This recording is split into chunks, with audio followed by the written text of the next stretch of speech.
जी बिल्कुल, मुहर्रम अल हराम का चांद नज़र आते ही उबाड़ो शहर और इसके गिरदोनवा के इलाकों में मुख्तलिफ़ मकामात पर ठंडे और मीठे पानी की सबीलों के कैंप कायम कर दिए जाते हैं और राहगीर प्यास बुझाकर शहीद करबला की याद को ताज़ा करते हैं।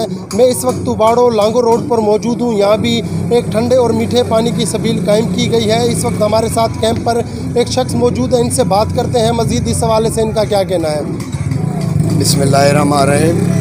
जैसे कि मुहर्रम अल हराम का चाँद नज़र आता है, हम अपने घरों में और इमाम बारगाहों में सफ़े अज़ादारी बिछाते हैं और ठंडे पानी की और मीठे पानी की सबीलें भी लगाते हैं। हम इसकी वजह से लगाते हैं कि दिखाना चाहते हैं कि मौला करबला में पानी नहीं दिया गया इमाम हुसैन अलैहिस्सलाम को।